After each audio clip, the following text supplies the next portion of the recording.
two committee meetings this morning. Are we supposed to take one first before the other? We don't need her off. No, we're off. We'd like to do housing community resources first and take up the housing choice voucher application that was in the packets, if that's possible. Sure. Okay.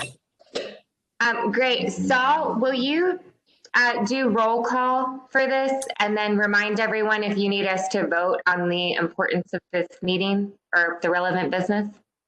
Okay, so we're going to go ahead and convene the Housing Resources Committee. This meeting of this committee is being held pursuant to Executive Order 16 as amended by Executive Order 65, which allows for virtual meetings to conduct essential business of this committee. The public has been invited to attend, and the meeting is being recorded currently and will be available for viewing on YouTube. We will need a motion from the committee, which consists of Chairman Thaden, Commissioner Bowers, Commissioner Ansari, Commissioner Campbell, and Commissioner Bass. We'll need a motion to approve attending the holding the meeting virtually to conduct essential business of the committee. So moved. Is there a second? Second. Thank you, Antoinette. All those in favor? Oh, I think we have to do roll call, right? Do roll call. Is there any? You might want to ask if there's any further discussion, Any further discussion? Okay, roll call. Do the roll. Chairman Thaden. Yes. Commissioner Bowers. Yes. Commissioner Ansari. Yes. Commissioner Campbell. Commissioner Bass. Yes. Okay, very good. So you may proceed. Okay, thank you. So we have one item on the agenda today, which is the Housing Choice Voucher Mobility Demonstration Program. Let me turn it over to staff. Thank you. Norma will give the details. This is a program that, should we be successful in application to HUD, will provide additional vouchers and additional funding to demonstrate mobility into high income areas with our vouchers. That's the intent of the program. And it essentially will give us additional vouchers, additional resources, and some flexibility in the fair market rents. So Norman, can you cover it when we send it right up in the packet? So hopefully that will be something you're conversant with. We do need a board vote acknowledging, not at this meeting, but the committee and the board to acknowledge that we're applying. And if we're successful, of course, we'll come back to you. So Norman, you're on, please take it away. All right, thank you. Good morning, everybody. Yes, MDHA staff, we have prepared an application for participation in this program. And I'd want to thank first Vanessa Milius, Christina Lyons, Zach Blair, and an intern, Cole Campbell, for the work they've done on this application. It's very intensive, a lot of data points that requested, mapping, things like that. So like Mr. Harbison said, it would support our efforts to allow families the opportunity to move to high opportunity areas out of low income areas. There's been other programs throughout the country, one in Seattle that some of you may be familiar with, very successful. So Congress has appropriated additional funds to support, another 5 to 10 public housing agencies under a demonstration program. Our intent is to apply for 134 vouchers and $4.4 million in services funding. It also comes with a full year of planning and technical assistance for the first year. Again, Christine, Vanessa, and Zach and Cole have worked very hard, made contacts with several nonprofits to support our services portion of it.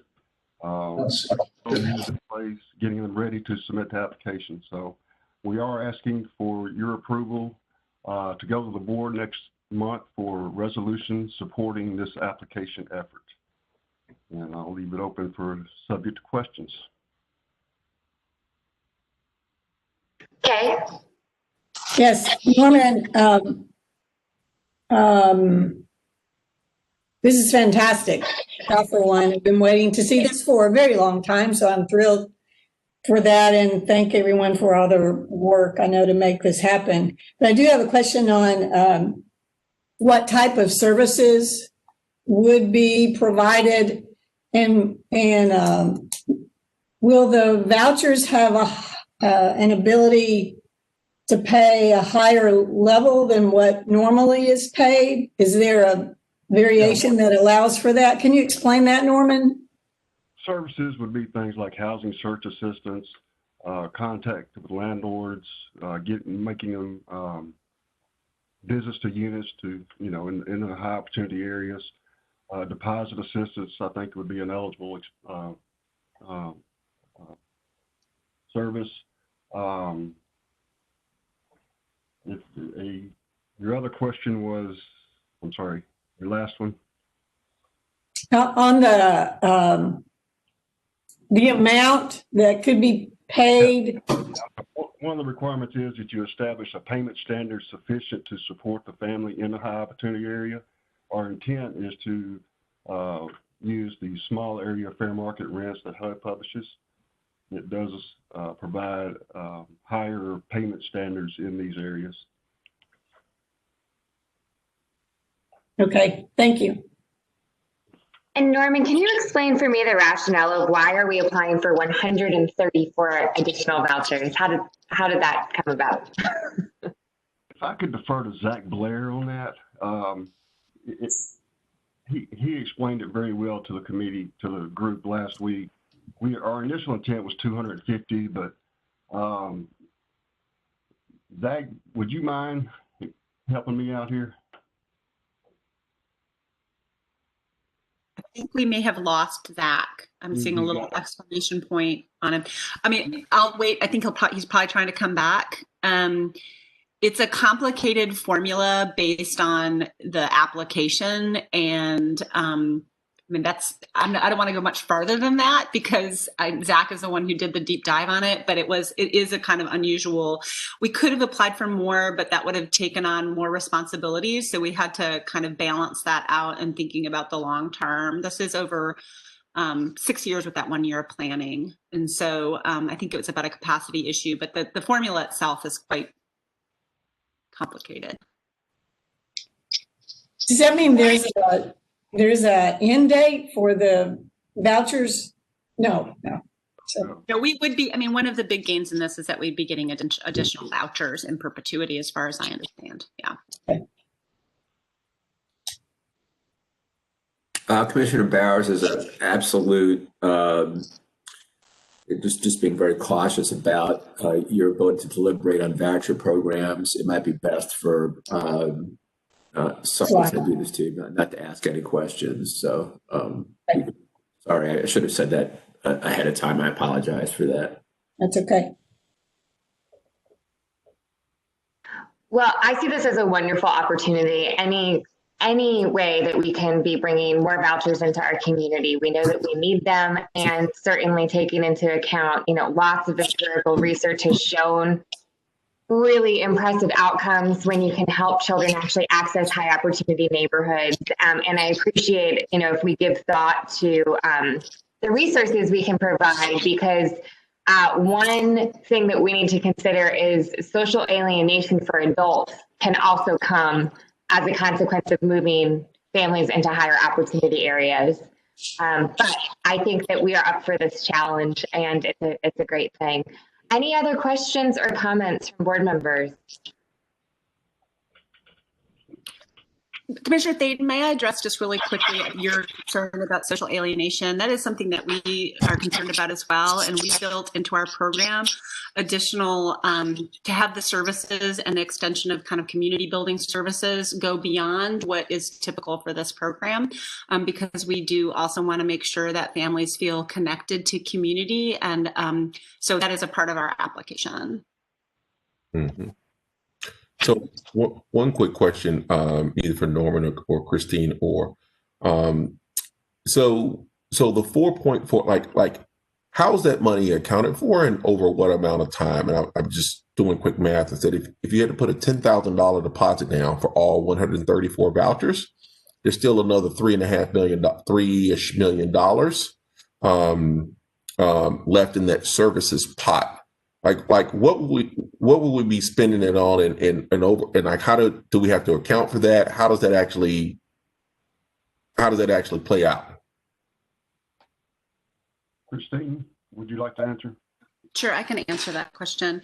So it's quite extensive services for navigation with the families and support services. I mean, one of the things that came out of the study in Seattle is that navigation process, it's not necessarily a burden of rent or even not wanting to move into neighborhoods. It's really just not understanding the opportunities to move into those neighborhoods. So there's a lot of navigation services there. Our application would have the way we have it set up. And I do want to also underscore that planning year, part of the reason for that planning year is that there will be commonalities across the 5 to 10 public housing authorities across the country, because this is a demonstration project. So we would be a part of a cutting edge group. I think that's really looking at the ways in which mobility services affect those that are provided with them. So it would be a full-time program director within MDHA, and our intention is to partner with nonprofits who are already in the community doing these navigation processes. And as Norman pointed out, we have support letters from, I believe it's 6 organizations who've been a part of this conversation throughout. And so I believe it would be 4 navigators that would be employed by this program. So it's really it's a staff cost, and then the landlord mitigation fund, so a bolstered security deposit and some other landlord mitigation funds. So, and that's over the course of the entire grant. Got it. So the $4.4 million also supports another full FTE inside of MDHA, comes out of the $4.4 million. Indeed, yes. Got it. So the grant includes, it doesn't also provide, it includes a full year. Yes, and also our intention is to partner, like we said, with a nonprofit and who would employ the navigators.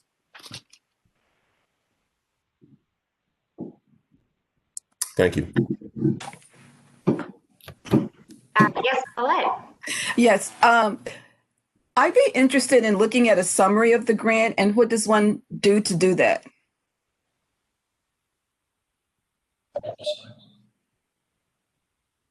There was a memorandum that Norman wrote, which for some reason was mistakenly left out of the board package, which I believe was forwarded to you all this morning.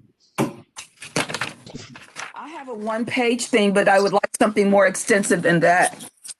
Mm-hmm. We can provide that to you. Yeah, of course. Okay. How? Via email or mail or what? And when? We can get it to you today. Okay, thanks a lot. I'd appreciate it. Any other questions? I would like to just acknowledge that Commissioner Campbell has joined us. I saw him on the phone. So with that, is there a motion to recommend to the full board that we support the submission of the application for the Housing Choice Voucher Mobility Demonstration Project? So moved. And a second? Second. Thank you, Paulette. And then I think we would need to take roll call. No, I'm not on the committee. Oh, correct. Sorry. I second it. Emily, I second it. Okay. Oh, thank you, Antoinette. And then Sal, do we need to take roll call for each vote?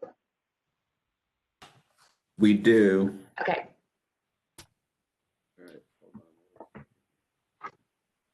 And so my vote is yes. Saul, do you want to, and I believe it's Commissioner Campbell.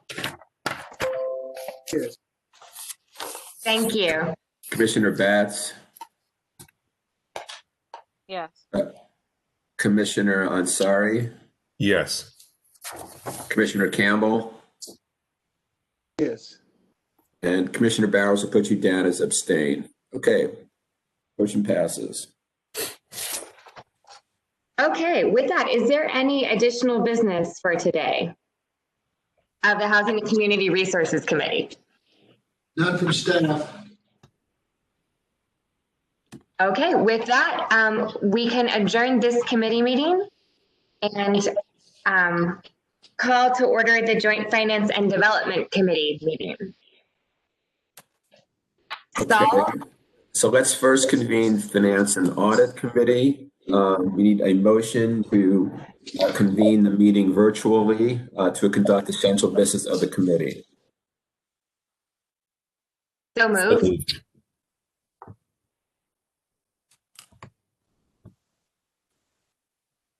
Is there a second? Second. Any discussion? Okay, how do you vote? Chair Thaden? Yes. Commissioner Purcell? Yes. Commissioner Ansari? Yes. Commissioner Betts? Yes. Commissioner Campbell? Yes. Okay, the motion passes. And after the Development Committee, is there a motion to conduct a meeting virtually to conduct essential business of the committee? So moved. Is there a second? This is Chair Ansari, Purcell, Coleman, Campbell, and Thaden are the committee members. A second. Chair Ansari, how do you vote? Yes. Commissioner Purcell? Yes. Commissioner Coleman?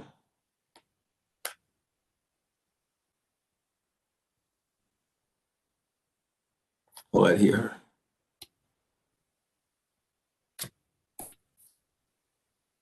Commissioner Coleman? Coleman, we didn't hear you. I think you're. Yes. Commissioner Campbell? Yes. And Commissioner Thaden? Yes. All right, motion passes. Okay, the next item on the agenda is the bifurcation of the KC HAP contract. Let me turn it over to staff. Ms. Marsden, I'm happy to address this one. Let me just start with this real quick. This is a unique program that only MDHA has presently in the country. And as you're aware, under our Envision program and the RAD conversion, as we develop, each development has a unique financial underpinning, either low-income housing tax credits, a HUD-insured loan, in this case, money from the city.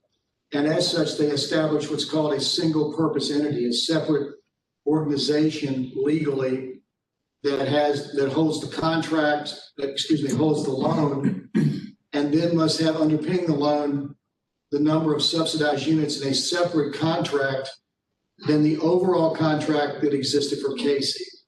So we've created this term called bifurcation, but basically we're taking the number of subsidized units in the new development, taking those out of the bigger contract of Casey and placing them into a separate entity in order to accommodate our financing.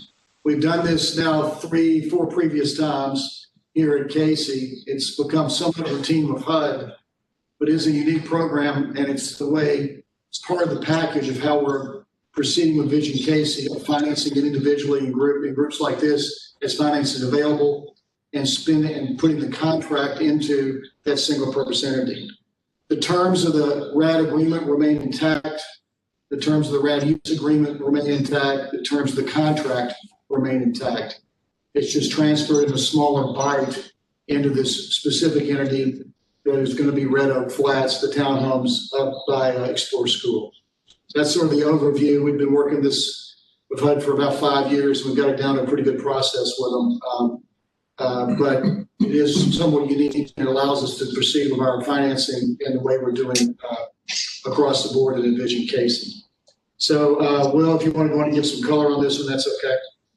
So that pretty much covers everything. I'll add a few additional details. This board previously approved the Red Oak Flats development in its July 2019 meeting. It's a 102 unit development on South 7th Street, as Mr. Harbison pointed out. It'll have 45 project-based rental assistance units and 57 workforce and market rate units. It's on track for completion and receipt of a temporary use and occupancy permit by the end of December, with lease up to begin thereafter. The development itself was made possible through a combined financing package of MDHA, an MDHA contribution, a 9% low-income housing tax credit that MDHA was awarded, market rate and low interest community investment tax credit loans, and home funds. So also at this July 2019 meeting, as Mr. Harbison mentioned, this board also approved the bifurcation of the Casey Housing Assistance Payments contract between MDHA and HUD for some other Envision Casey properties that at that time were nearing completion. That was Kirkpatrick Park, Manning Place, and Mosley on 6. It allows MDHA to transfer portions of a rental assistance subsidy contained within the Casey contract on a one-for-one basis to new properties. Sitting here today, 131 subsidies have been transferred from the original Casey contract to 3 Envision Casey properties. Approval by this committee and the full board in December would authorize the further bifurcation of 45 Casey project-based rental assistance units into a new HAP contract for Red Oak Flats. 610 PBRA units would remain in the Casey HAP contract out of the original 786, and 176 units subsidies will have been transferred. The bifurcation also entails a proportional split of the Casey replacement reserve. This is money set aside to fund the replacement of a building's equipment and components as they wear out into a dedicated Red Oak Flats replacement reserve. And finally, as this is a LIHTC property, low-income housing tax credit property, in a limited partnership structure, the boards of the general partner and shareholder entities, MDHA Basketball 3 Inc. and the MDHA Housing Trust Corporation, will also be convened in December to consider their approval of the foregoing resolution and bifurcation agreements, which should have been included in your packets. For today's meeting, it's recommended that this committee approve the form and content of the enclosed resolution and bifurcation agreement and present these items to the full board at its December meeting. Thank you, Will.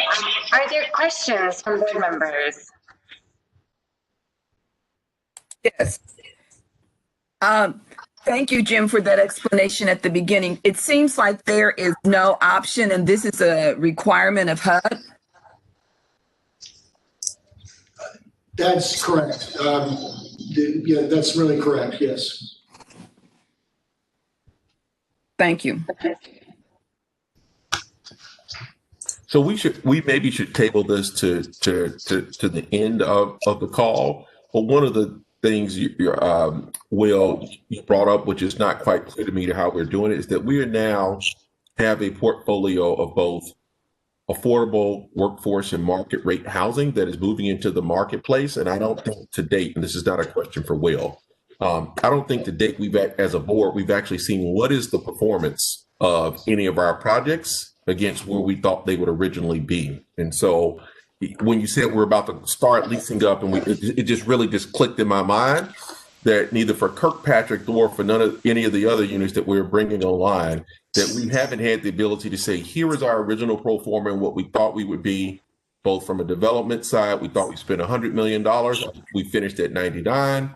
We thought we would lease up these units at these rates, and here's where we are. Like, we haven't actually been able to see whether or not we've achieved the success in numbers in the way that we, for the substantial undertaking that we're in. So it's probably not an answer in this space, place, and time. But I think we should figure out what are we going to do about that, because I think that's very relevant information. I agree with you, and I think that's something that could go on the board request. I'm assuming that Will Biggs would be the person to present that information. Is Mr. Biggs on the call with us today? Good morning, Ms. Emily. I did just log on, yes, ma'am. Okay, were you able, Mr. Riggs, did you hear the request for Maoli? I did catch the end of his comments relative to the performance of the new development. So yes, I did. Okay, great. I think it would be very helpful at some point to just present a brief presentation related to what the original development performance and, financial plan was, and performance in terms of what we were anticipating related to rents across low-income workforce and market rate, relative to performance of those that have been completed to date in KC. I think that was the request. I got it, and I'll certainly have a discussion with our recap and Mr. Tilchin to get that information on the performance and comparative to where we are. Thank you. That's great. Any other questions, comments? Kay? Yes, this is for Will, in your summary. Thanks for that. If we could just have for our knowledge bank in writing something that says, this is Envision Casey, something that says, here's the number of vouchers that were originally there. Here's the number that have been transferred or under the single purpose entities. Here's how many are left. If you can just line that out so I can just keep that in my knowledge bank, that would be helpful for me. Thank you.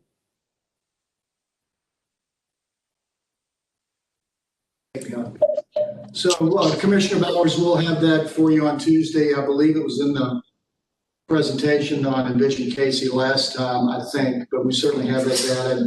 And on the performance of our properties against pro forma for the financing, of course, Kirkpatrick Park opened in April of 2019, so this data is not extensive. And the other two have only been open now less than 6 months. All of it has been promising and positive, and we are tracking ahead of the pro forma analysis given the banks. But we'll get more detail and flesh on that for you, probably not on my watch, but certainly in December. Yeah, and I think it probably makes sense. It's just that I just catch up with you guys and just work on a very simple format, because it doesn't need to be 15 pages and it doesn't need to be a lot of words. I think there's a very short and succinct format that could convey that information to the board.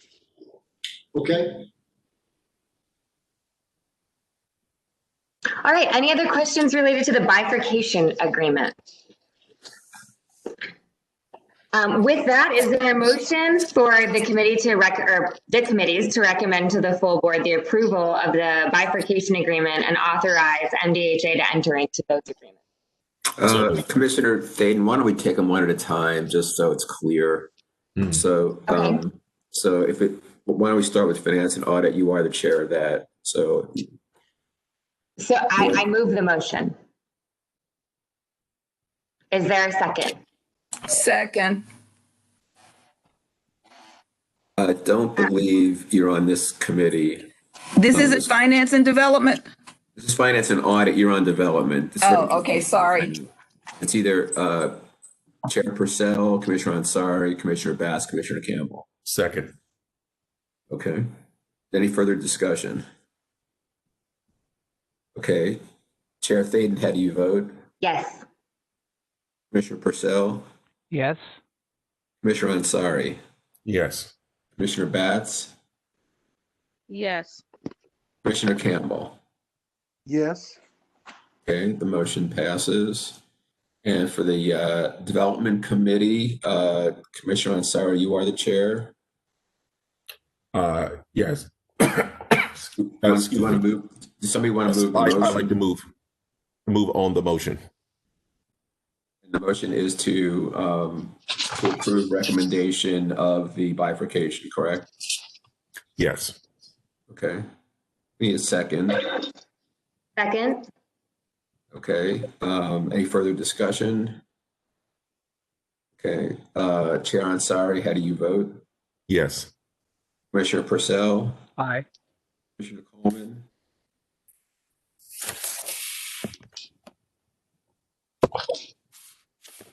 Need to unmute Commissioner Coleman. Oh, I didn't hear you call my name. Yes. Commissioner Campbell.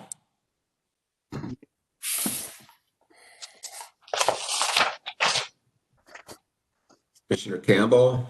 Yes. Very good. Commissioner Thaden? Yes. Okay, the motion passes. Excellent. Okay, moving on to our next agenda item. It is the amendment to the 2020 action plan. So Emil and his team and community development working tremendously well with the city, specifically with Chief of Staff Kristen Wilson. I think everyone's aware of the COVID funding that came to us through the city for execution on the community development grants, disaster recovery funds. In our procurement policies, awards under $1 million are at the discretion of the executive director. Anything that goes over $1 million, of course, requires board action. So specific action will be requested here. It's a general presentation of the results of the work of Emil's team and our staff with the city, but there'll be a specific request for approvals of award over $1 million, which I don't have the authority to award. So Mel, if you could take this and go into detail, please. Sure. Good morning. Actually, Substantial Amendment 1 is referring to CDBG declared disaster recovery funding that we were allocated back in September from HUD. The amendment actually is our formal application to HUD to receive this source of funding.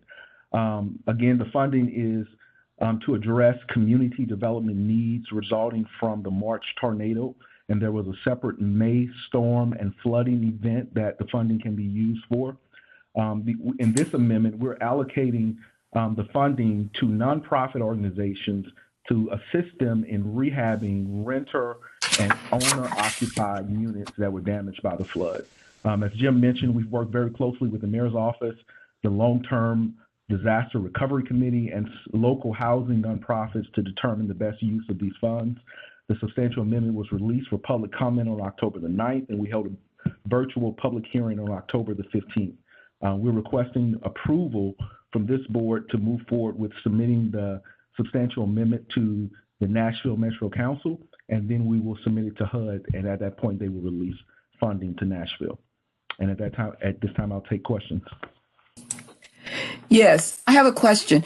In the document you presented, there was discussion about having flexibility to acquire land or property. And then reading further, there was not any additional discussion. It focused primarily on repairs and rental and homeowner owned. So what's the status on this early discussion about acquiring property? So that discussion is still going on. The way the amendment is written, it still allows us to use those funds for both acquisition and home rehab. So by passing the amendment today, it doesn't limit us from including acquisition. We're still having discussions with nonprofits in determining the price for that acquisition and steps we need to take to make that happen. There are a number of organizations in terms of post-tornado and CARES Act funding that have been involved in that. And how are we relating to that or learning from their experiences? We are active and have participated in the Long-Term Recovery Committee since the committee was formed. We're also working closely with some of those nonprofits who've already been involved with that process. What will happen is we won't issue out an RFA for this funding. It'll be an open application for any nonprofit to apply for this funding to acquire or rehab any rental units that were damaged by the flood. Yeah, and I saw that, I think that came out of the open meeting that particularly the nonprofits preferred that, and I'm glad that we were able to accommodate a request because it does make it a lot simpler for that. More flexibility, it allows them more flexibility. Absolutely, absolutely. And that was the reason we decided to do an open application, realizing that folks wouldn't have time to meet an RFA deadline, and it gives them some time to sort of work through some of those things. Thank you. So, Emil, related to Commissioner Coleman's question, do we have a philosophy about this? And I just because I read that and thought the same thing. Well, maybe not the same thing, but if you bifurcate what these funds can use for, there's one side where a number of nonprofits can apply for large amounts of money and they say our goal is to acquire housing. There's another side that says the individual owners who own housing that is affordable to them because they bought them at a basis that allows it to be affordable, that potentially a nonprofit wouldn't have an opportunity to acquire those homes if the homeowners were provided the funds directly to rehabilitate and remain in place. And so it feels like there's a bit of a tension between an entity that may have a desire to achieve these funds to acquire homes and the needs of the homeowners who are already established and in their communities who may have been affected by the damage. Do we have a viewpoint on that or thoughts or consideration? It's just a question. I don't know if I have a strong opinion, but it does feel like there's a bit of a tension between nonprofit. If we get this money, we can buy homes from people who are affected, and the people who were affected just getting the money to remain in place. So there were about 23 homeowners who've been referred to the long-term recovery committee who need additional resources to rehab their homes. The general consensus was there was about $8 million awarded from the community foundation that would provide funding to rehab those homes. We also have funding in our department through our regular home rehab program that we're making available for homeowners who still have a gap that they need additional funds to rehab those homes. And we have a couple of clients who've applied there. The need here is that there's been a lot of calls to the mayor's office from renters who said their units were damaged by the tornado and it hasn't been repaired. And there wasn't enough resources out there to provide directly to landlords who are renting affordable units, sending them resources to rehab those units and keep those units affordable. And that was the idea, to provide the funding directly to the nonprofit so that they could purchase those units, rehab them, and maintain affordability. Got it. So you're saying the purchase is really trying to purchase units that for whom the landlord owner did not have sufficient capital funds to repair the unit to a safe and habitable condition. Yes. Well, another dimension to that, just based on my experience in sitting on a committee for zip code 37208, is that obviously if somebody is renting, they're not going to want to invest in improving, but that there were landlords who were not improving at all and were just waiting to make sure that run the people out essentially so that they could just tear it down and go to market rate.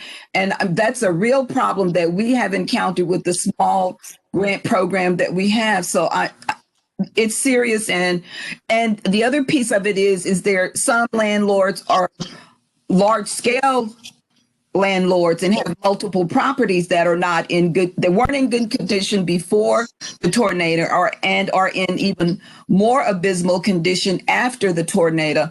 So I just want us to be conscious of that and to make sure that those units that are purchased, if they are purchased, can remain affordable, but also the people who are in them are not permanently displaced. Yeah, so to that point, Paulette, are we asking landlords to sign on with, use occupancy and resale restrictions or affordability restrictions? I'm sorry, what was the question, Emily? So if we give landlords access to funds to repair their units, or we have nonprofits go and do that for landlords, are they signing up for affordability or resale restrictions of any kind? They would come under the same CDBG affordability period. I think it's 15 years that we implement through our regular rental rehab program. We would also have to comply with uniform relocation, to ensure that no renters are displaced through the process of acquisition and rehab as well.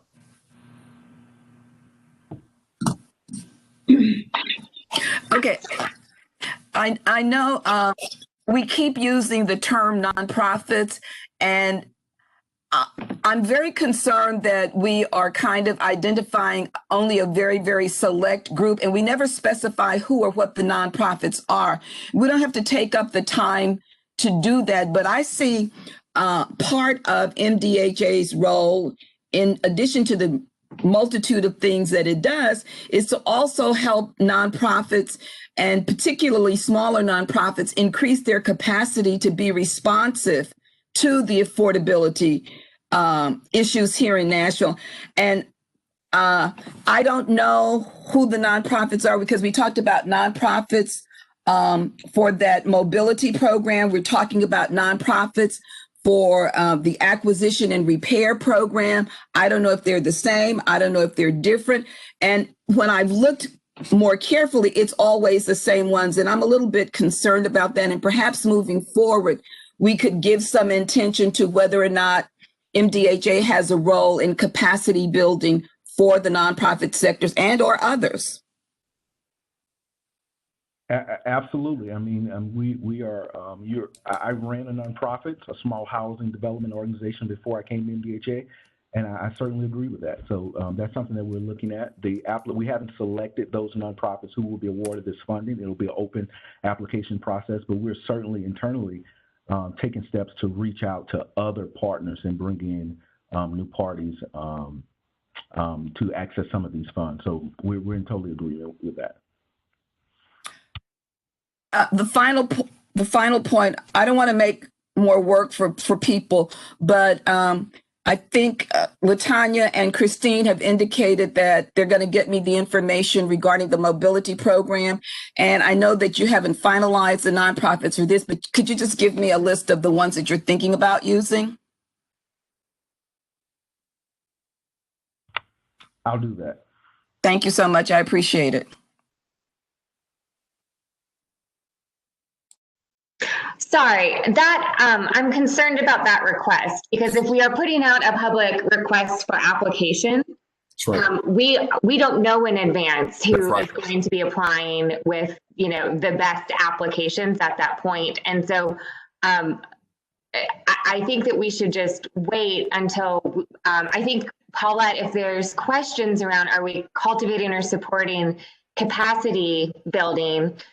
Perhaps there's an opportunity to look at the RFA or look at what we typically put in our RFAs to promote capacity building and ensuring that a diverse array of nonprofits in our community have a role.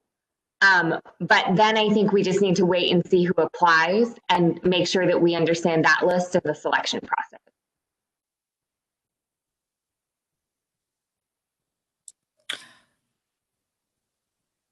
We know how we are advertising and promoting, so at the very least, that seems to be reasonable to request. I would agree with the rest of it, but we know how we're reaching out. For conversation.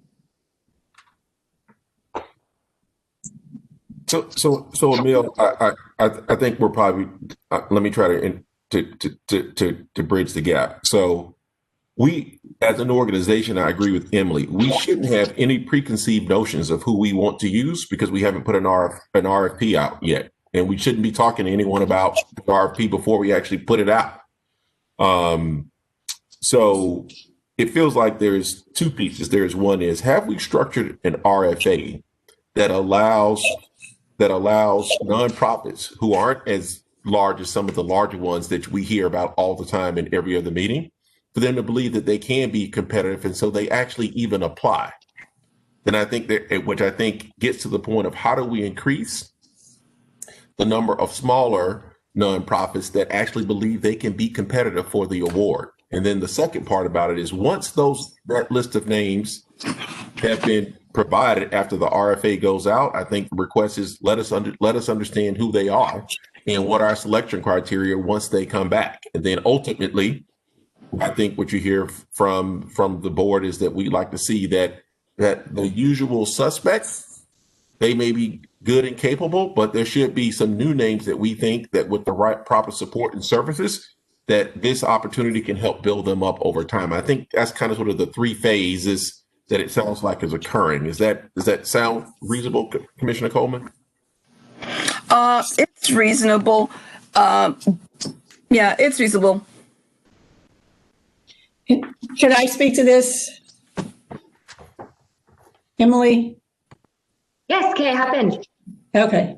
To this point, I think it comes down to outreach and intentional outreach. And this is more work, I realize that, for the agency as well as key staffers in the mayor's office. So I call it intentional outreach and utilizing networks to determine what those other nonprofits are instead of just going through your regular RFA process. And the nonprofits that have been around for a number of years, they know that they've already been pulled into conversations already. I know because I was pulled in early on through the mayor's office, but there are probably smaller existing that particularly that are located in North Nashville, but they're not going to know if you don't conduct intentional outreach to them and defining kind of what that looks like. So that's a point I see here, and I call it intentional outreach. And it's just more work, but I think it demonstrates that that you're giving this effort that you can, both from the mayor's office and from this agency, to find out and determine and have those conversations with those through networks. The other issues that I want to get to back to have to do with concerns and then use of the funds. In my conversations with Councilman Taylor over a period of time, one of his concerns has been, that landlords, that they're going to lose units that have been historically affordable, that there's going to be a loss of affordable units with all the waves of forces that are hitting that area. And so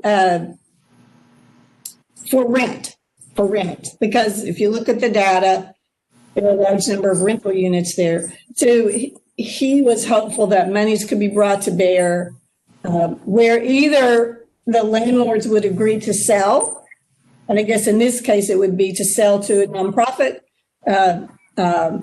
that has affordability restrictions on it, and they keep it affordable over time.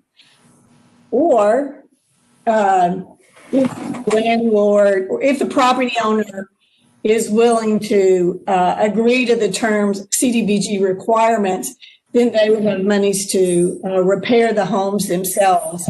And for the homeowners whose homes were damaged by the tornado, it's true that there's still money left in the community foundation funds that have been raised to help those, but also the Tornado Recovery Connection. One of their efforts has been around piecing together whatever sources of financing that can be brought to bear for those homeowners to come up with the financing to make those repairs. That's part of their job for the homeowner side of it. So I just wanted to kind of lay that out there for folks. Yes, we've spoken with the Tornado Recovery Connection and are working closely with them. We feel that there's some gaps. We still have funding in our regular rehab program to help fill some of the gaps that they're looking for there. I wanted to back up and clarify about the distribution list. I was referring to in Appendix A, there's a list of nonprofits who were part of that initial conversation, but we certainly understand the need to reach out to more nonprofits and make sure they have an opportunity to apply for this funding. And I also want to clarify that we're doing an open application instead of a regular RFA. So I just wanted to make sure we're clear about that as well. Thank you, Emil. I think it might be helpful if you could circulate to the board after the meeting Appendix A. I will. Thank you. Are there any other questions or comments? Okay, hearing none, is there a motion to recommend the full board approval to submit the amendment to Metro Council and HUD? All right, let's start with the Finance and Audit Committee. So, Emily, you are the chair. Yes, I will move the motion. And vote yes. Is there a second? Second. Is there further discussion? Okay, Chairman Thaden, how do you vote? Yes. Commissioner Purcell? Yes. Commissioner Ansari? Yes. Commissioner Batts? Yes. Yes. Commissioner Campbell? Yes. Okay, the motion passes, and let's go move to Development Committee. Commissioner Ansari, you're the chair. Yep, I move the motion. Is there a second? Second.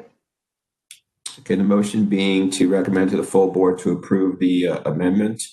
Is there any further discussion? Commissioner Ansari, how do you vote? Yes. Commissioner Purcell? Yes. Commissioner Coleman?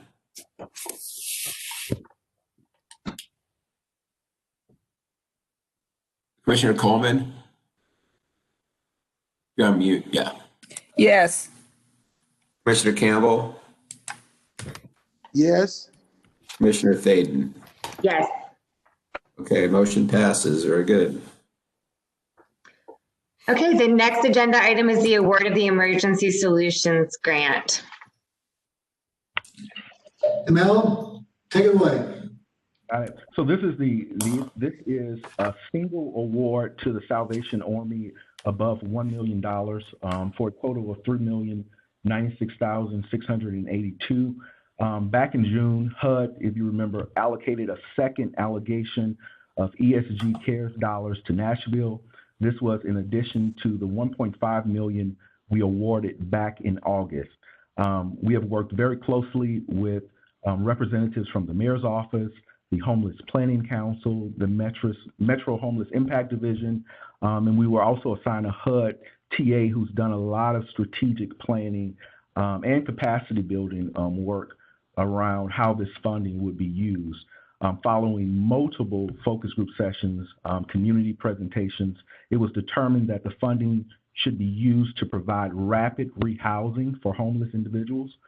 We issued a second RFA focused on rapid rehousing on August the 28th. Responses to the RFA were evaluated based upon the criteria that was included in the RFA. That criteria is included in your memo. The evaluation committee has recommended funding to 12 agencies. We've already notified those agencies who are receiving awards under $1 million, and we are bringing the Salvation Army Award to this board for approval for Jim to move forward with executing their contract. And I'll take questions.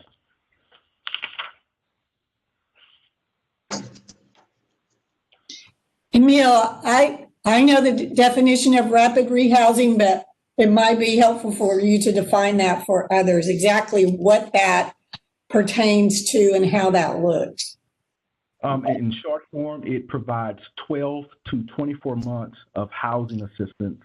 The housing assistance can be used to rent a unit directly from a landlord, or it can provide hotel or motel stays for a homeless person. The funding goes directly to nonprofits. The nonprofits pay the rent on behalf of the homeless client. And then did the nonprofits report back to in their reports to your office if those funds were used for motel hotels or for rental assistance with leases? Is that line itemed out for you all so you can track that, so we can see that as a community where the funds are going? Absolutely. So it's reported back to us, but again, there's been a lot of collaboration around this funding. There will be weekly coordinated entry meetings with housing navigators to literally, we had one last Monday, and they're literally going through the list of priority clients and placing those clients in units that are available in real time. So the collaboration will happen on a weekly meeting, through weekly meetings with housing navigators on what units are available and what clients are being prioritized amongst those nonprofits for those units. But we'll also receive that reporting in our invoicing and reporting to us for reimbursement. So there's a concern in this space that, the options are limited for rental units, with the exception of, and that many individuals and families are forced into renting expensive hotel, motel rooms, and our money's going to that because of lack of supply or other reasons. So that data you're getting, will you be able to then say, here's what I see happening, and here's where the monies are going, and here's my view?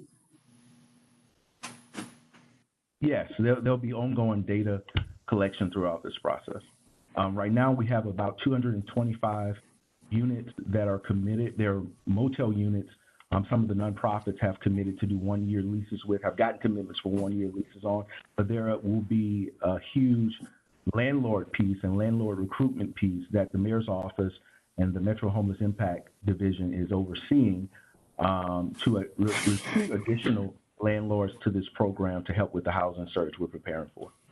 And how do you feel that's going, the landlord outreach?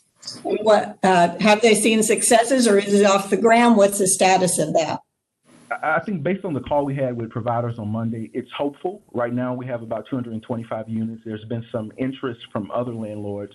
We're hoping to do, once we announce this funding is approved, to do, the mayor's office is going to do a big push for additional landlords. So we're sort of in the beginning of that, but certainly the next couple of weeks will tell us how successful that effort is. Great, thank you. This is in the same vein as Kay's questions. We have 225 landlords that are potentially interested. Do we have any idea of what the scope or magnitude is of the clients that would be needing this kind of help? And I'm particularly sensitive about this because I've been working for the past couple of weeks with the small grant that the Conflict Resolution Center got to help people avoid eviction. So I'm hypersensitive to all of the ramifications and the issues. So I'm just trying to get a handle on how many people could be helped, because there's still some people that need assistance, and we've run out of the $500,000. We are targeting 400 families for this housing surge. I don't have the specific supportive services before me, but I can get that to you. No, that's okay. So 400 families will be helped. And I've forgotten, you gave us a time range, 12 to 24 months, is it? 12. The first lease commitments for a minimum of 12 months. Those clients who are able to sustain themselves after a year and no longer need assistance will not receive assistance after that point, but we have the option to extend it for additional 12 months for a total of 24 months under the CARES Act. The next question is, there has been an ongoing reality of limited affordable housing in Davidson County. Are any of the people being placed outside the county, or is that an option? Or landlords being considered who are outside of the county? We are targeting Davidson County right now, but we haven't actually moved forward to placing folks at this point. Yes, I misspoke when I said that, yes. Thank you. Other questions or comments? Okay, with that, is there a motion from a member of the Finance Committee to approve the award for the Salvation Army? Moved. Thank you, Bishop Campbell. Is there a second? Second. Any further discussion? Saul, will you take the vote?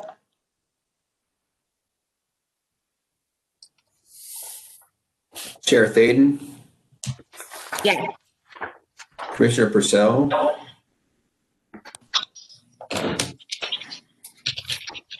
Commissioner Purcell, sorry. Aye. Commissioner Ansari, Aye. Commissioner Batts, Yes. Commissioner Campbell. Yes. Okay, Commissioner Ansari, you're the chair of the Development Committee. Move the motion. Okay, motion approved to grant to Salvation Army. Is there a second? Second. Okay, Chair Ansari, how do you vote? Yes.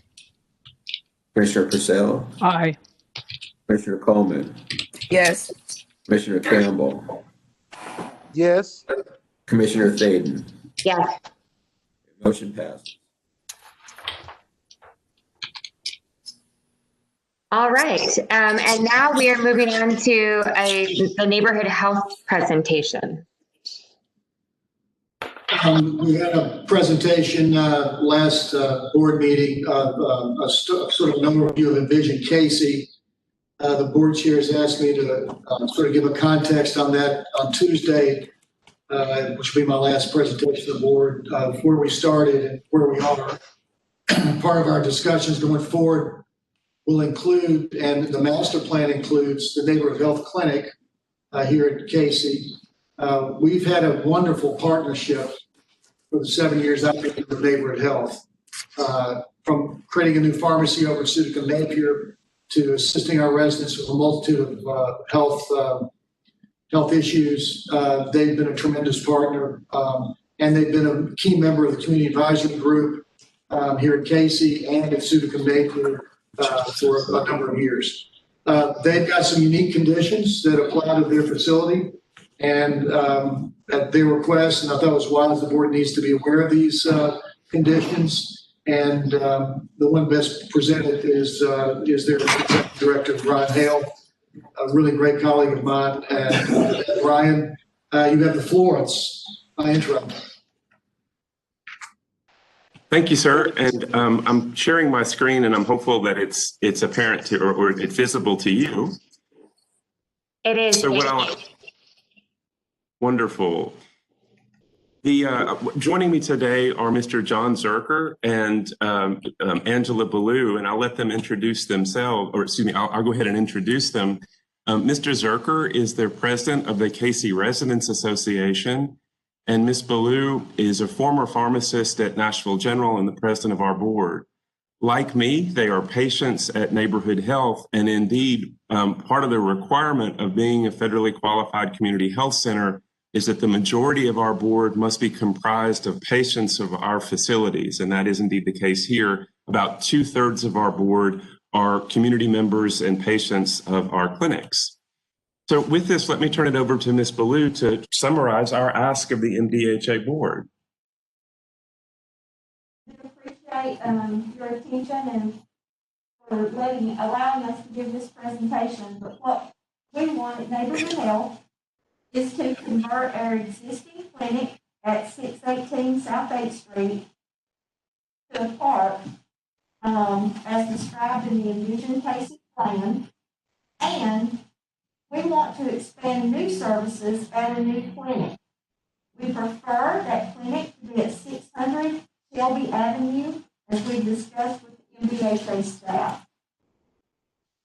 So part of what we're trying to, making sure that as we do our planning, that we're consistent with the MDHA vision of Casey as a destination within Nashville. And I think our 44-year history really sort of amplifies our commitment to the neighborhood. We're wanting to use this as a chance to expand services that we provide the Casey residents and leverage the availability of one-time federal funding. We're going to emphasize briefly that our model is financially sustainable, and it really does achieve the goals of the Envision Casey plan. To that end, we've provided to you a very short briefing document that I believe is contained in your board packet. But what we'll do is summarize this for you today. So Casey is really where it all started for Neighborhood Health 44 years ago when we opened the Casey Clinic. Right now, 2 of our board members are Casey residents, And we are a medical home and a dental home, regardless of a patient's ability to pay. Indeed, about 6 in 10 of our patients are entirely uninsured. We do accept TennCare, which is incredibly important because a number of large health systems, including Vanderbilt and in many instances St. Thomas, do not accept TennCare for adults. So we're a necessary and vital provider for adults who have that form of coverage. We also provide services to individuals with very high deductibles, and we put those individuals on our sliding fee scale. So we make sure that individuals who are underinsured always have access to a high quality medical home. Collectively, all of these efforts have made us the largest safety net provider for persons of color and specifically for African Americans in and around Nashville.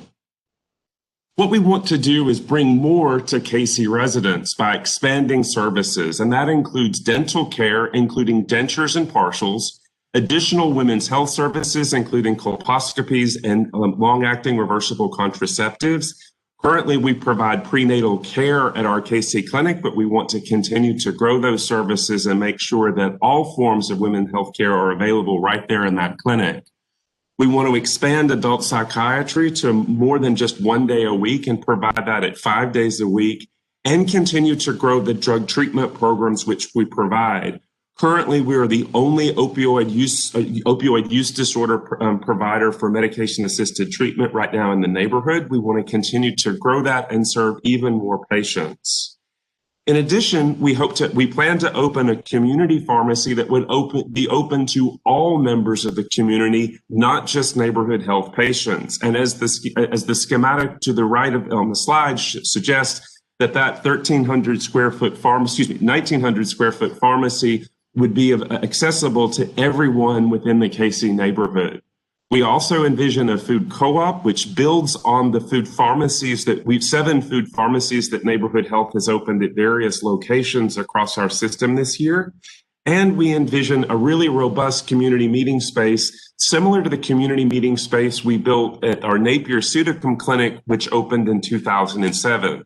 That has proved very successful, but we want to do one additional thing that we didn't know we needed to do at Napier, and that is make sure that we wire that community meeting space for ovens and other appliances so that we can do cooking demonstrations. And we're going to make those wiring choices on the front end so that we're really the community resource that KC residents need.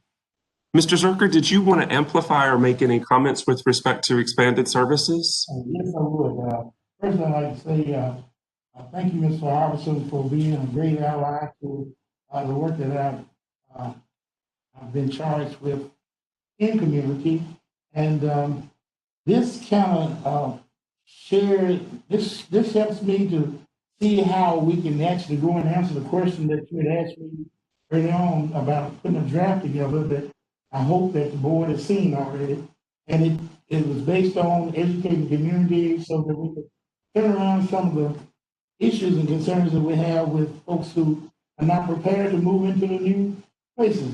But this clinic has offered a lot of what we really need to inform the community with help with post-traumatic syndrome. That's the psychiatry part of it, mental health, and all of the different subsidies and services that they're offering is one of the components that we need.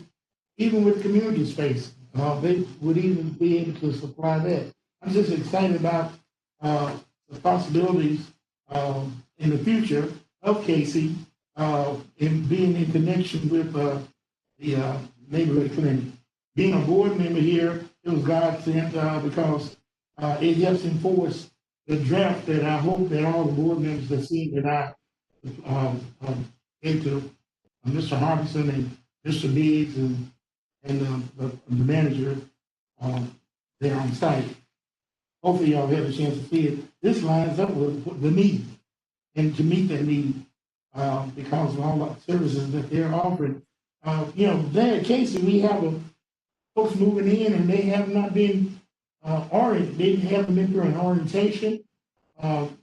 Yes, we do have a lease agreement, but it doesn't, you see that lease agreement but you don't really see it. but to be able to inform folks of the pros and cons of what's available to them in support of this new development there at Casey, I think this is free time. And I'm asking that y'all really consider the Casey neighborhood clinic there on South 6th Street. Thank you. Well, let's talk a little bit about funding and sustainability. What we're seeking to make use of or really leverage are one-time funding opportunities from the federal government. We expect to see a notice of funding opportunities on cadre funding, which is funding specifically for disaster areas, and the Casey neighborhood would count as a disaster area given the March 3rd tornado. Speaking of the March 3rd tornado, we saw destruction of our largest clinic at 905 Main Street in East Nashville, and we have the opportunity to invest insurance proceeds from that disaster into a new Casey clinic. At the same time, we want to avoid putting $270,000 in the existing facility. We have deferred replacing the roof and the HVAC in the 44-year-old building in hopes of being able to spend that money instead on a new Casey clinic. So it's our chance to take $250,000 that would otherwise be spent in a building that probably needs to be turned down and turned to a park as envisioned in the Casey master plan and put it towards better use in a facility that will provide expanded services. The other part about the Casey clinic that's so robust is that because we're a federally qualified health center, we receive something quite special, and that's called PPS. It's enhanced revenue both from TennCare and from Medicare to sustain our services. So for every TennCare visit that we see, we get about $163 from the state. That's almost 60 to 80% more than any other provider receives. We use those revenues to offset the costs for our uninsured patients. So one of the great things about the federally qualified health center model is it enables us to take in revenue and reinvest it in services for patients who do not have coverage. Let's not miss this opportunity. If we act now, we can provide expanded hours on evenings and weekends. We can bring dental care to the Casey Clinic, which is not currently available, including dentures and partials. We can expand women's health services, adult psychiatry, and drug treatment services. If we don't act now, we'll have the same medical and limited mental health care. If we act now, we can have a pharmacy on site in an area that is a pharmacy desert because the closest pharmacy is 20 plus minutes away by bus. We can bring a food co-op on site if we act now, but if we fail to act now, the closest grocery store is 20 plus minutes away currently by bus. And if we act now, we can provide the community meeting space on site. We're really excited about this opportunity because our mission is rooted in the Casey community. For the last 44 years, we've provided medical and mental health services. We want to see that grow. We want to realize our mission to be a true healthcare home for all individuals, regardless of their insurance status or ability to pay. And we want to meet the envision Casey aspirations of providing enhanced health services for all members of that community that's so important to us. Thank you so much for the opportunity to present to you today.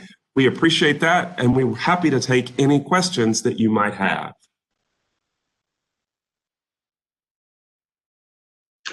Thank you very much for all of you presenting to the board today and coming to us with this important information about neighborhood health services. Let me open the floor to other board members for questions. I just have one. Are you required to be living within a specific geographical area to be accepted as a patient at neighborhood health at this location or the soon-to-be location? No, ma'am. And in fact, federal requirements require us to see patients regardless of the county, or county of residence. And indeed, we have a clinic in Madison that sees patients that live as far away as Hopkinsville. We have a clinic in South Nashville that we serve an LGBTQ population as far away as Coffee County that come up for services. And so it's open to everyone. One thing that's really important, though, As public housing specific clinics, the majority of clinic visits are almost always comprised from residents of that community. So we're federally required to have open doors, and we do. But given the nature of our service, given the nature of our mission and the proximity of our services, it really does focus on the neighborhoods in question. The Napier Clinic, of course, focuses on Napier and Sudicum spaces, and the Casey Clinic focuses on the Casey Public Housing Campus, as well as Edgefield Manor just down the street. In the CWA apartments, that's right. Hey, Brian, Aeolian, sorry here. How are you doing? Fine, sir. Thank you. Good. Hey, let me just ask a very simple question. Are you requesting that Neighborhood Health rent this property or lease this property from MDHA for the purposes of this clinic?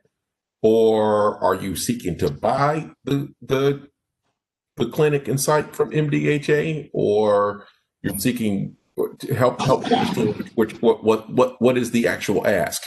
Sure. The actual ask is to designate the facility or designate that property for use for health services. And I think we're open to a variety of options to get us there.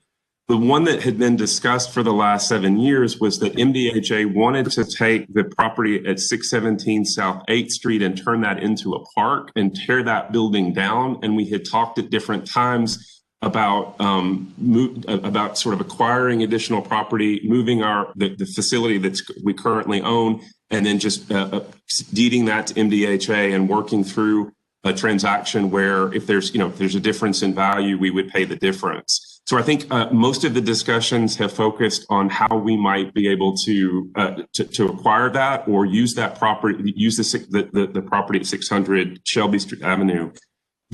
I will say that we're open to any arrangement. We do rent the downtown clinic, which is adjacent to Room in the Inn, and that clinic primarily serves individuals experiencing homelessness. I think we have a 35-year lease on that building. So we're not sold on any particular financial arrangement. What we're really focused on is how do we use that space in a way that enables us to bring more services to the community. Does that help, Aoli? Yeah. And so I guess there's just one point of clarification for me. So what I think I hear you saying is that what was originally envisioned is a land swap. So you would Neighborhood Health would transfer fee simple the land for which its current property sits on, and it would get fee simple title to the clinic on Shelby. Is that the kind of sort of the basis of the original thoughts? Assuming that there is equivalent value. So if there's not equivalent value and the value of the property at 600 Shelby is more or less, then we would make up the difference. So let's say that the land at the 617 is worth 1.8 million. And the property at the 600 Shelby has a different valuation and is somewhat higher. We would have to make up that difference so that it truly is an equal trade for both parties. And I think that's one of the opportunities that we see with using the insurance proceeds that we have, but we have to spend those funds within a time limited period. We either need to completely rebuild our East Side Clinic in the short term, or we need to devote those proceeds to a different capital project. Got it. And one last question: the property where your current building is, was that land previously MDHA land before your clinic was there, or was that always owned by Neighborhood Health? It was previously, I think in 2000, that property was deeded to Neighborhood Health. But there's a little bit of an interesting history behind that. That was a federal requirement at the time, so that that allowed us to raise several $1 million over the course of the last 20 years to invest in that property. So the value of the property at the time it was deeded was much lower than the value it is today. So it was originally an MDHA property. What we essentially did was we used a lot of time and raised a lot of money through our development work with our federal partners and invested in that property. The reason that's important is because that building now carries a fair amount of federal interest in it because we used a substantial amount of federal funds for it. So that federal interest that we have in that building we would need to transfer to a new facility, if that makes any sense. So in other words, the federal government has a fair amount of equity in that building that we will transfer to whatever property that we acquire. So Brian, at this point, do you still have a gap in your development financing to fill, assuming that the plan moved forward as you described? No, we're ready to proceed. And part of that is, and one of the reason I can speak with such confidence is, one, because of the insurance proceeds that we have. Two, because we own 7 of our buildings. And so to the extent that we have a gap, it's very easy we own in fee simple 7 of our buildings. So it's pretty easy for us to finance any additional property that we might need in the event we're not successful with getting the federal the cadre funds. So there is financing is not a barrier. Thank you. We're not looking to MDHA to finance we were not necessarily looking to MDHA to finance the acquisition of the property.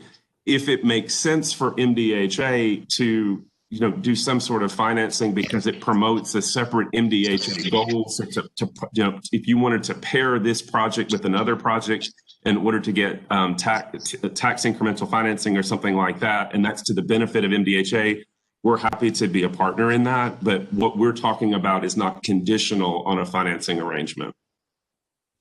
Thank you, Brian. Have you ever used new market tax credits for the developments of your other house centers? No, ma'am, we have not, and that's largely because of the way that the time that we expanded. And for a lot of those facilities, we use special financing options that were made available to us either under the Deficit Reduction Act or the Affordable Care Act. And so, given those financing options, we didn't need to pursue those other tax credits. We're open to doing that here. If it does provide value and enables us to invest even more heavily in expanded services, but it's not a prerequisite. I have a question, and it's to MDHA. In the Envision Casey plan, there was a feature of a new clinic. So what do we have in mind for that new clinic as a part of the Envision Casey plan? Thank you, Commissioner Coleman. I'm looking at the master plan now. It has the neighborhood health clinic relocated on Shelby Avenue, basically where the CWA property is, but it faces on Shelby and 6th Avenue at the corner. Of course, that's a plan that we're still working on, but that's the original 2014 plan. Does that answer your question? Yes. So we just had in mind a location, and we didn't have any consideration of who would be our partner or what else would be happening there. No, it's titled the Casey Family Health Center. It was intended to be neighborhood health. Oh, okay. That's what I wanted to know. Thank you. So this is Bug Dellinger. I'm sharing the screen if you can see it. The original location at one point in 2014 was considered to be where my cursor is right here. But that was not approved with planning. It was approved to be out here in the civic space about where my cursor is right now. So once it went through SP and approved with planning, it needed to be in the civic space. So we've discussed it many times with neighborhood health about either being in this civic space, or we have locations along the park at every corner that we could put a 5,000 square foot place location to support civic uses, and medical is a civic use. And so you can see we've never considered the Family Dollar site as part of the master plan because we didn't have that under contract or purchased like we had CWA, Lenore Gardens, and other pieces. So that just is a little bit of picture representation. So we had a plan. It didn't work with neighborhood health originally, and so now we've been looking for other options. And I just want to say thank you to MDHA, to Buck and Mr. Harbison and others. For the last 3 years, we've taken about 5 different locations to our board to figure out whether we could make work. And there's just, this has been a long process, but it's been a rewarding one because ultimately, if we're able to move forward with the 600 Shelby Avenue location, it's going to allow us the opportunity to expand services more than we would have than we even had planned. We're confident of that because two years ago, a donor challenged us to come up with a sustainable funding plan to expand services in the Casey neighborhood. And we sharpened our pencils and spent a lot of time making sure that we could do that if we assumed slight increases in payer mixes and the like, so that we could sustain the expanded services without ongoing injections of city and state money. And I'm very confident that we're going to be able to do that now. So it's an exciting opportunity all the way around.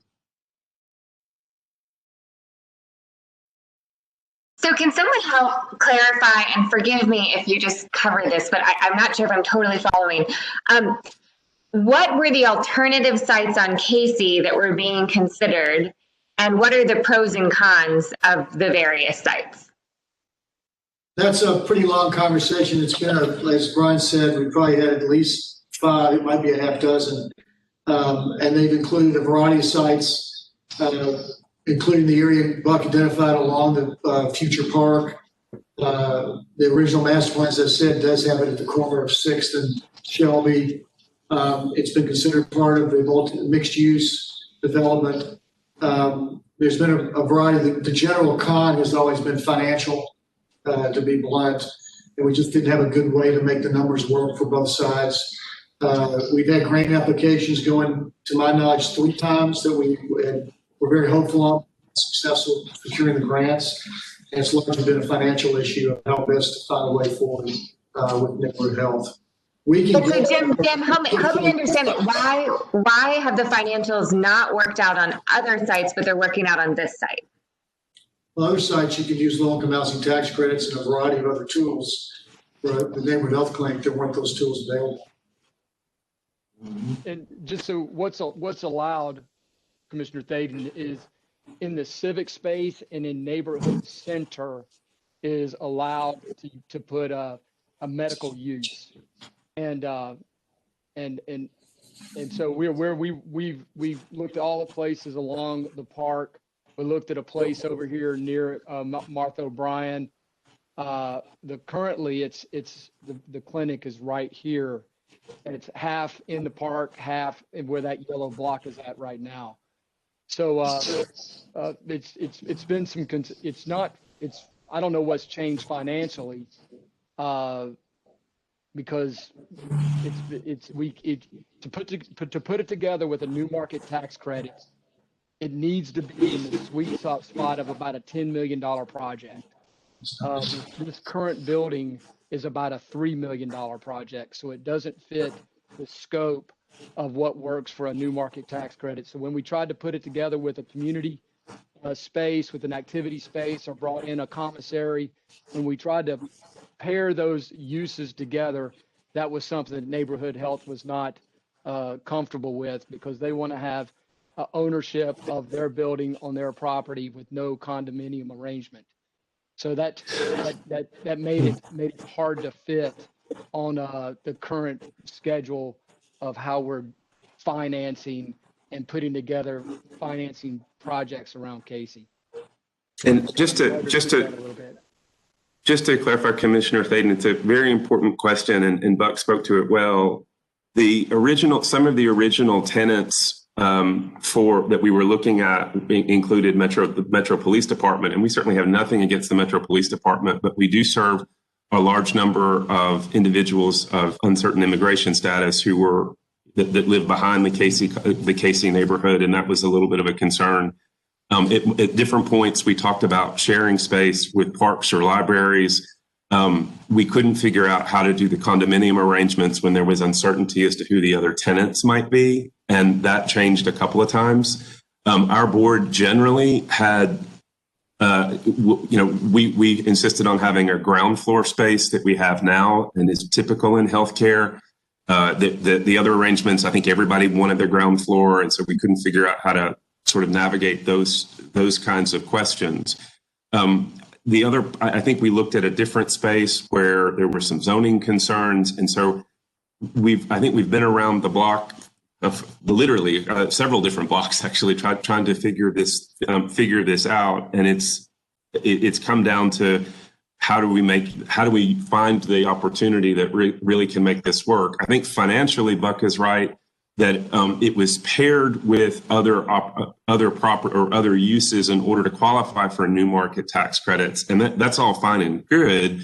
I think we have the opportunity now at Neighborhood Health, given the insurance proceeds from the destruction of the East Side Clinic, to, if we wanted to move ahead without those, if we wanted. And so there are some flexibilities that didn't exist before the March 3rd tornado.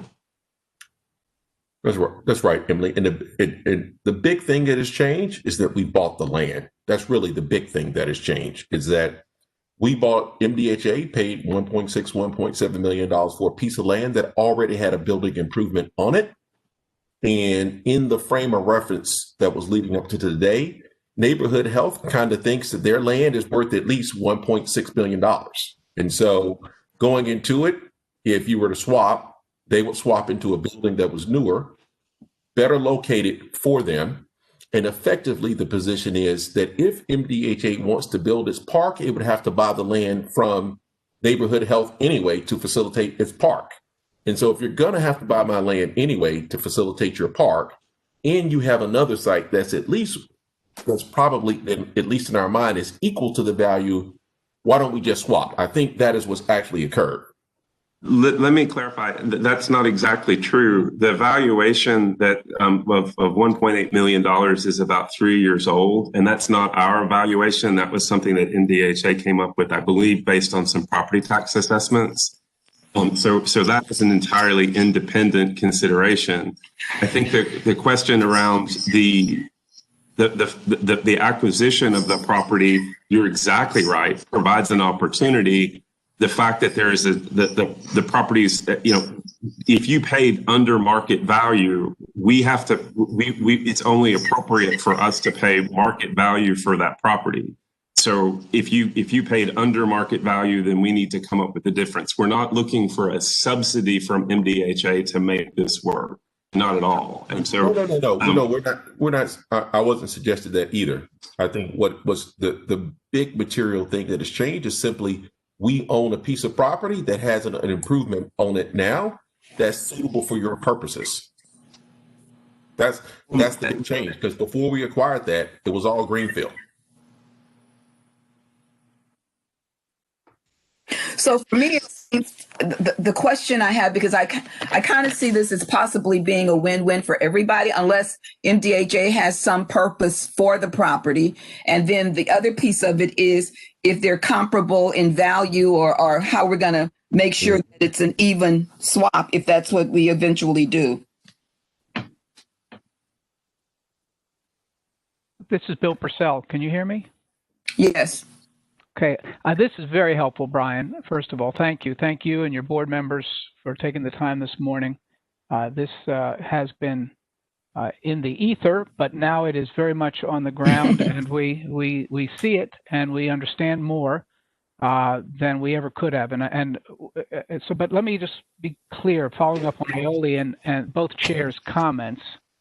When you started on this this journey, as you moved around the Casey area, the original discussions with you involved a very special kind of financing structure, which was being put together by MDHA and required, I guess, a certain mass of building, of cost, and was related to the new market tax credit or some other kind of federal funding that MDHA was attempting to put together for you. Do I understand that correctly? I believe so, though the last part, sir, was either federal funding or funding from some place like the J.P. Morgan Foundation. There was external funding; it may not have been federal. Got it. Okay. So, but as you worked your way around the promised land there, they were looking for different things to connect you to, put a library in, put a police department in, put something else in, something so that we could get a size and scale to the project that would allow the MDHA funding mechanisms, and private or public, whatever, to come into place. And those things didn't work. And I understand that. And I totally understand the desire and, frankly, the history of your being a single purpose clinic that has been there and a critical part of the community for the whole time I've been in the community. So I'm very much aware of not only the history, but the importance of it.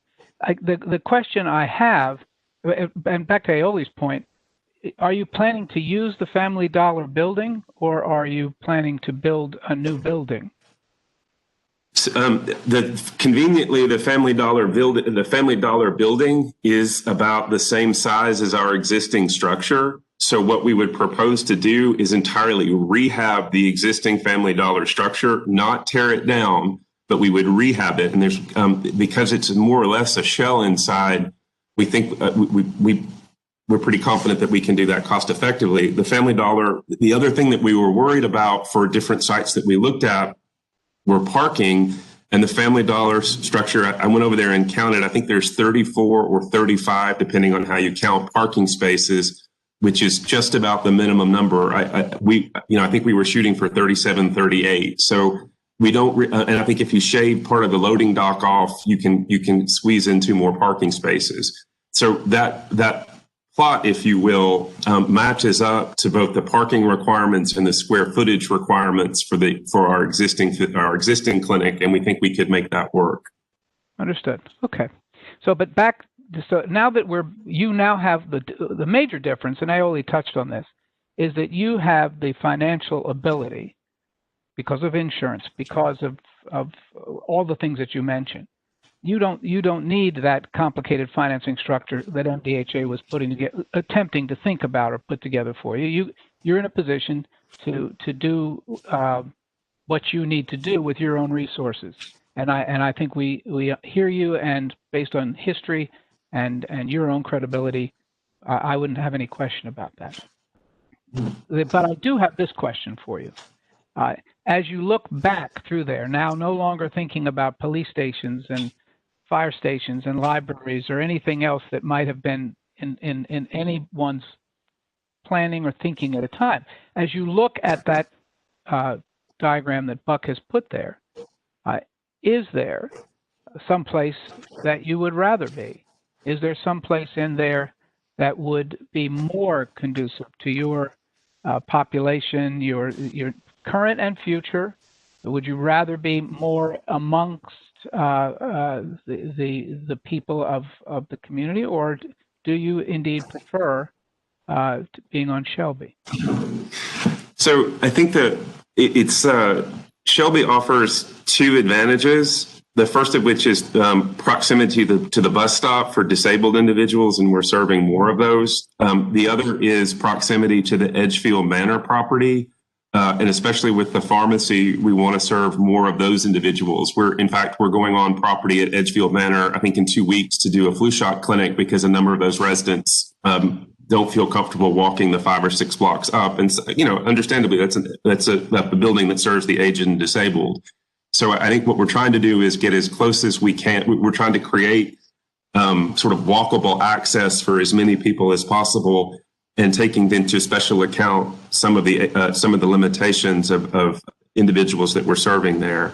Is there another location? I'd say that every location that we've looked at that would provide 9,000 square feet and that would provide the required parking, we've always come up with a pretty major hitch. And this is probably the first location that we've looked at that checked the boxes, that gives us an opportunity to own something in fee simple that would be on a ground floor access with the required amount of parking that has good proximity to the Edgefield Manor building, and that's very close to a bus stops, again, so that we can do as much, we can serve people as closely as possible to where they get off the bus. Is it the only location? I don't know that. We've explored quite a number of sites, and this is this is far and away the best that we've looked at. But we're not going to close the door on any other opportunity that might be out there. I think what we are facing though is, having gone through these conversations for the last 3 or 4 years, we're in a unique position now, both because of the expectation of the federal cadre funds and because of the insurance proceeds that we have. Right. Just very quickly, and Buck may need to address this, what were the hitches in the other areas other than this mixed use development idea that we had early on? And I'm somewhat informed by the fact that an earlier health expansion in Nashville, which many of us will remember, which was HCA, they actually preferred a location along a park in a green space, also close to our towers and others. And in fact, the city made an arrangement and provided the land adjacent to Centennial Park, which is the HCA headquarters and hospital now. Buck, what were the hitches in these other areas other than the sort of condominium proposals we were making? Primarily, it was the condominium, and that neighborhood health wants to have ownership alone on the parcel, whichever parcel of land that they own. Okay.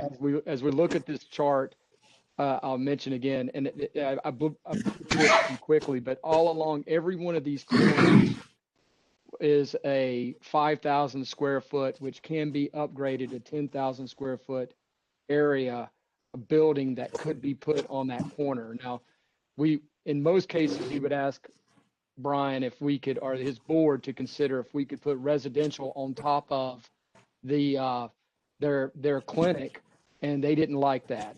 So, the amount of space that we have, we really feel like we need to use it to the highest and best use all along the property.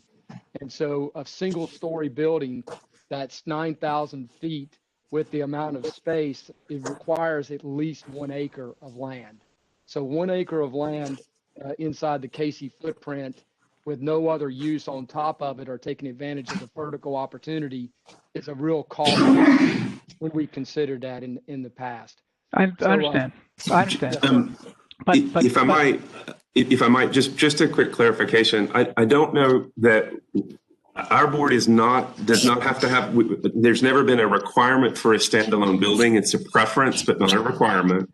I think the condo structure, we had some trouble with trying to understand what our future liabilities would be under that. So those are things that in theory we could iron out. I think the big hitch to some of the other issues was just proximity to parking, proximity to the Edgefield Manor building, and proximity to the bus stop.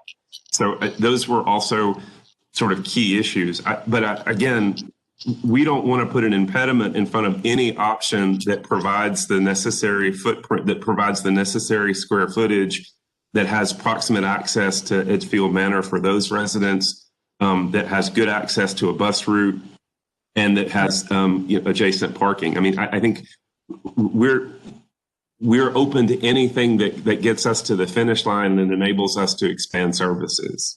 Right. So, Buck, I'm a little baffled, and I'm almost done with my questions. What difference would it make for you if you had multi-story housing on the edge of the park or multi-story housing on Shelby? So in this proposal, you're going to have a 1-story building on Shelby on land that you own.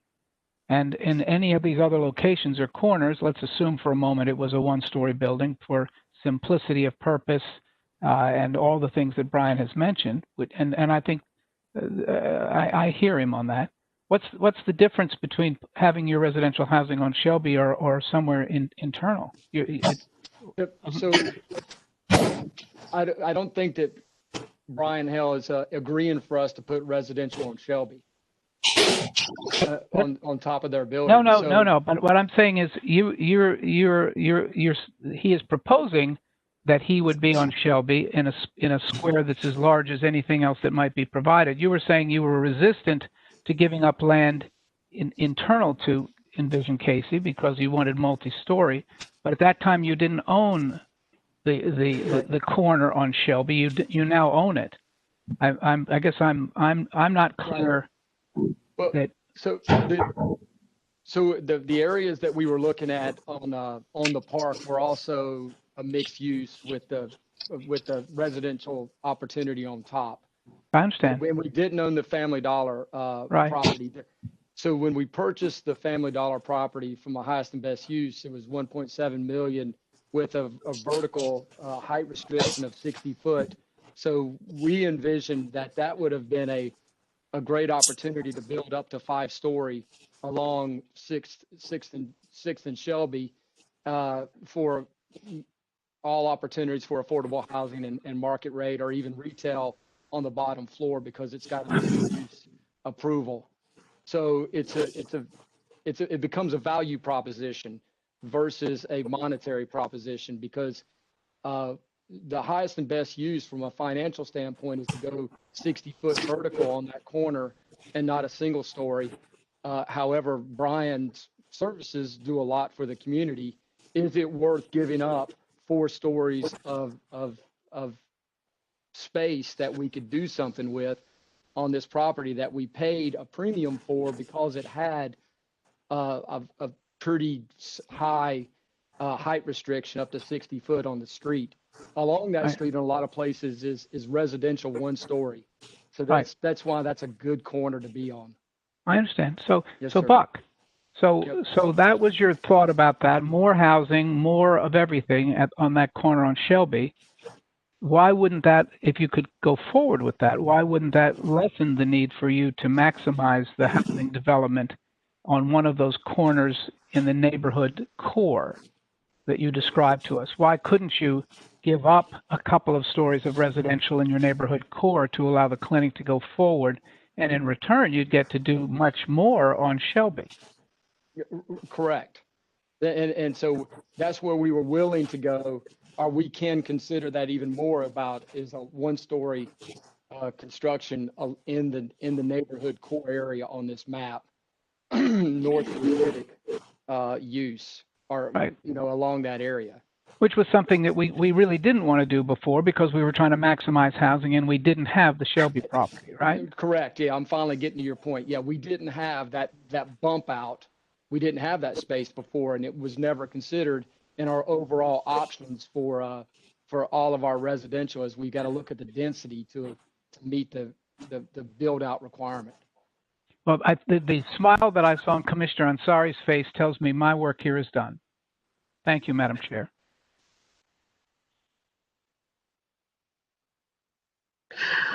Brian, I think it would be helpful. I heard you when you were saying that there is some urgency related to applying for funds, making a plan for Main Street. Can you give us a sense of the timeline that you need to be making decisions by, or hearing from us on a decision? Yes, ma'am. Subject to all events in Washington, D.C., and that's a huge caveat right now. But what we understand is that we're going to have to make some decisions, and we're going to have to present to our insurer our plan for use of the funds probably by the end of January, so that our loss of business income insurance, that we don't put that at risk. And I think in terms of the federal funds, we expect that the notice of funding opportunity should have come out 2 weeks ago. We expect it any day. So those are the sort of 2 key deadlines for us. I think what we're looking for is, in terms of a commitment from MDHA, is an agreement that, where we can have a letter of support for these grant proposals and a clear plan to help us present to our insurer, so that we're in good shape and can move ahead in the near term. Okay, thank you. In that case, this is Bill Purcell again. Would it be sufficient, Brian, for you to have from the board of MDHA a commitment to provide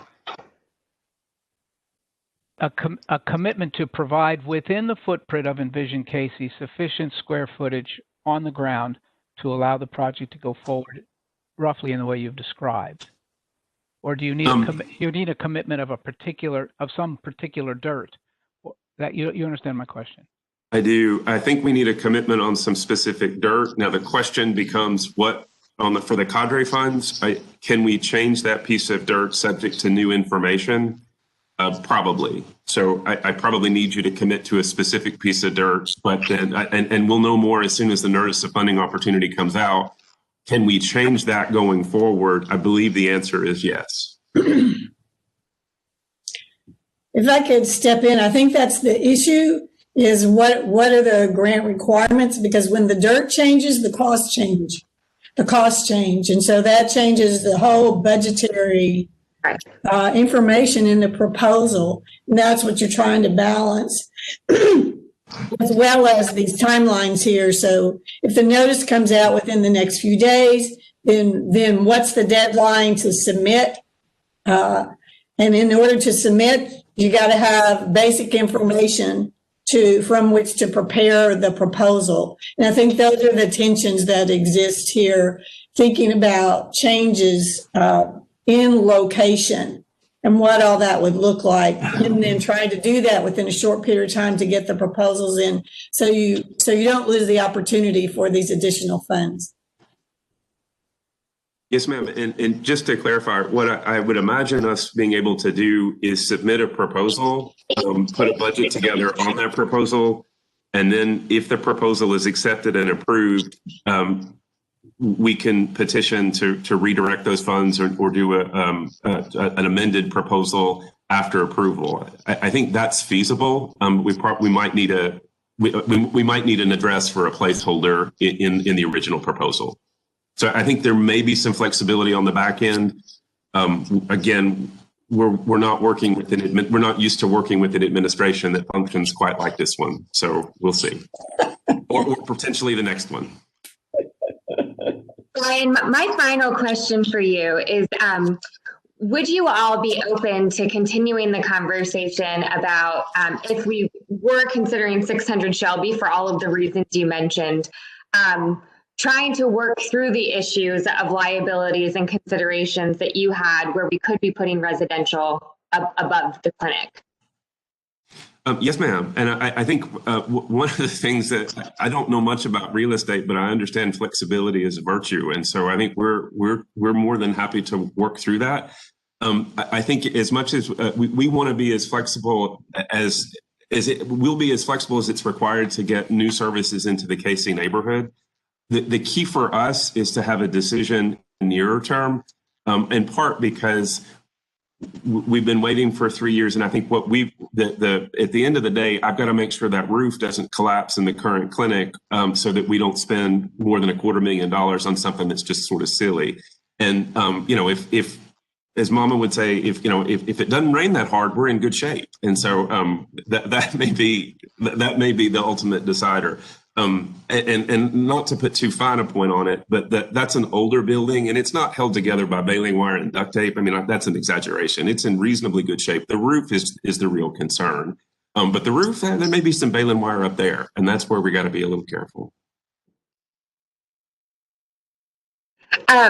Chair, I was wondering if you could advise what you would like to see as next steps here, knowing that we are under a time crunch.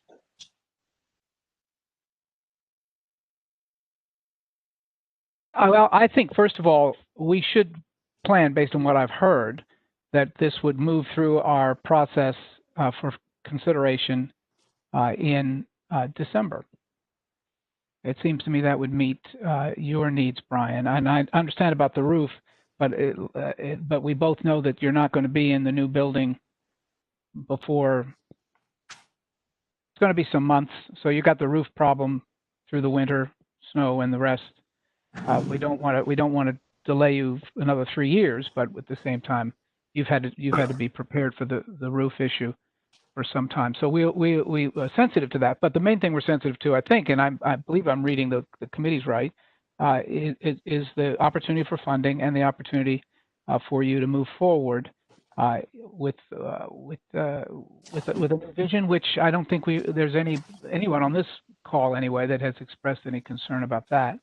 I think, and this is a decision for staff, but I think that now that we have a sense of where we are right at the moment and the things that have changed since you began this journey and quest 3 years ago, that it would make sense in a quick way for the staff to work with you to go back, starting at the purple building in the southwest corner of the park that I think we saw on the previous slide.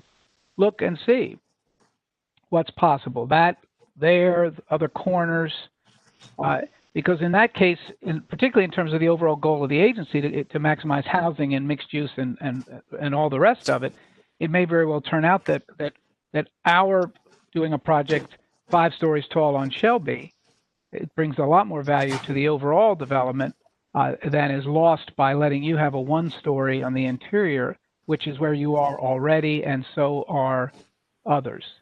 But it takes the staff's interest and willingness to go back through that, to retrace their steps, understanding that they have this new thing, this new potential on Shelby they didn't have before, and then come back to us, and for the staff then to tell us what they think works best for us and you in December. I think one of the issues also is in terms of use, and what are the building and zoning requirements in terms of use at the different sites and locations, and also trying to mix this kind of use. Maybe there are great examples out there of how it's done and being done, but those are questions that come to mind, the considerations on both sides of the equation. I agree with that, but I would say that this particular use is right there, right now, right in the middle, and has been for 44 years. And so we have a pretty good sense about how it works currently, and also it's right there with all of the development that we've done to the east. The bus stops and other things I think are worth Brian's further consideration and staff's. And Buck, I think you already know the answer on zoning and land use, don't you?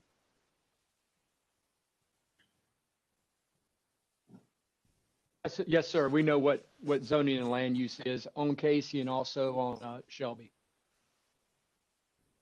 I guess the co-op is expanding a use. It's a different kind of use, and maybe there's a community room space at the old building where they're currently located. I don't know that, but Buck could speak to those things, I would think.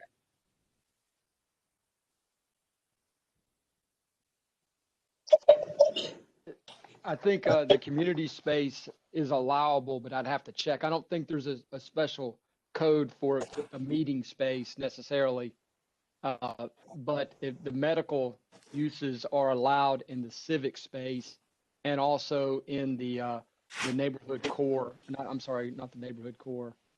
The neighborhood core area. I've got to go back to that slide. I was in my SP trying to research your question. Okay. All right. Well, thank you so much for your time, Neighborhood Health Team. And John Zerker, it's always a pleasure to see you.